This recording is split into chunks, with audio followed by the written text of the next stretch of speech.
Because I have nothing better to do with my time than shop, I tend to get excited when someone wants something obscure, an out-of-print novel, a replacement for a shattered teacup. I thought that finding another skeleton would prove difficult, but I came across 2 more that very afternoon, one a full-grown male and the other a newborn baby. Both were at the flea market, offered by a man who specializes in what he calls the sorts of things that are not for everyone. The baby was tempting because of its size. I could have wrapped it in a shoebox, but ultimately I went for the adult, which is 300 years old and held together by a network of fine wires. There's a latch in the center of the forehead, and removing the linchpin allows you to open the skull and either root around or hide things, drugs, say, or small pieces of jewelry. It's not what one hopes for when thinking about the afterlife. I'd like for my head to be used as a stash box, but I didn't let that bother me. I bought the skeleton the same way I buy most everything. It was just an arrangement of parts to me, no different from a lamp or a chest of drawers. I didn't think of it as a former person until Christmas Day, when Hugh opened the cardboard coffin. "If you don't like the color, we can bleach it," I said. "Either that or exchange it for the baby." I always like to offer a few alternatives, though in this case they were completely unnecessary. He was beside himself, couldn't have been happier. I assumed he'd be using the skeleton as a model, and was a little put off when, instead of taking it into his studio, he carried it into the bedroom and hung it from the ceiling. "Are you sure about this?" I asked. The following morning I reached under the bed for a discarded sock and found what I thought was a 3-tiered earring. It looked like something you'd get at a craft fair, not pretty but definitely handmade, fashioned from what looked like petrified wood. I was just holding it to the side of my head when I thought, hang on, this is an index finger. It must have fallen off while he was carrying the skeleton. Then he or I, or possibly his mother, who was in town for the holidays, accidentally kicked it under the bed. I don't think of myself as overly prissy, but it bothered me to find a finger on my bedroom floor.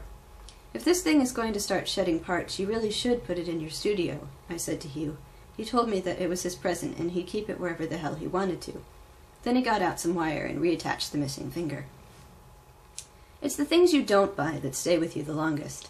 This portrait of an unknown woman, for instance. I saw it a few years ago in Rotterdam, and rather than following my instincts, I told the dealer that I'd think about it. The next day I returned, and it was gone, sold, which is maybe for the best. Had I bought it myself, the painting would have gone on my office wall. I'd have admired it for a week or two, and then, little by little, it would have become invisible. As the days pass, I keep hoping that the skeleton will become invisible, but he hasn't.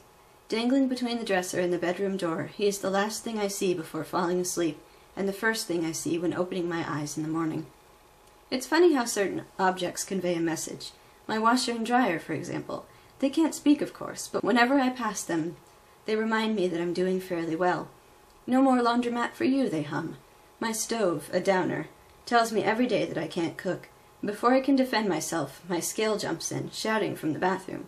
Well, he must be doing something. My numbers are off the charts. The skeleton has much more limited vocabulary and says only one thing: "You are going to die." I'd always thought that I understood this, but lately I realized that what I call understanding is basically just fantasizing. I think about death all the time, but only in a romantic, self-serving way, beginning most often with my tragic illness, and ending with my funeral. I see my brother squatting beside my grave, so racked by guilt that he's unable to stand. "If only I'd paid him back that $25,000 I borrowed," he says. I see Hugh, drying his eyes on the sleeve of his suit jacket, then crying even harder when he remembers I bought it for him. What I didn't see were all the people who might celebrate my death, but that's all changed with the skeleton, who assumes features at will. One moment, he's an elderly Frenchwoman, the one I didn't give my seat to on the bus. In my book, if you want to be treated like an old person, you have to look like one. That means no facelift, no blonde hair, and definitely no fishnet stockings. I think it's a perfectly valid rule, but it wouldn't have killed me to take her crutches into consideration. "I'm sorry," I say, but before the words are out of my mouth, the skeleton has morphed into a guy named Stu, who I once slighted in a drug deal. Stu and the Frenchwoman will be happy to see me go, and there are hundreds more in line behind them. Some I can name, and others I'd managed to hurt and insult without a formal introduction. I hadn't thought of these people in years, but that's the skeleton's cleverness. He gets into my head when I'm asleep and picks through the muck at the bottom of my skull. "Why me?" I ask. "He was lying in the very same bed. How come you don't go after him?" And the skeleton says, "You are going to die." "But I'm the one who found your finger." "You are going to die." I say to Hugh, "Are you sure you wouldn't be happier with the baby?" For the first few weeks, I heard the voice only when I was in the bedroom. Then it spread and took over the entire apartment. I'd be sitting in my office, gossiping on the telephone, and the skeleton would cut in, sounding like an international operator. "You are going to die." I stretched out in the bathtub, soaking in fragrant oils, while outside my window beggars were gathered like kittens upon the heating grates. "You are going to die." In the kitchen, I threw away a perfectly good egg. In the closet, I put on a sweater some half-blind child was paid 10 sesame seeds to make. In the living room, I took out my notebook and added a bust of Satan to the list of gifts I'd like to receive. "You are going to die. You are going to die. You are going to die." "Do you think you could alter that just a little?" I asked. But he wouldn't. Having been dead for 300 years, there's a lot the skeleton doesn't understand. TV, for instance. "See," I told him, "you just push this button and entertainment comes into your home." He seemed impressed, and so I took it a step further.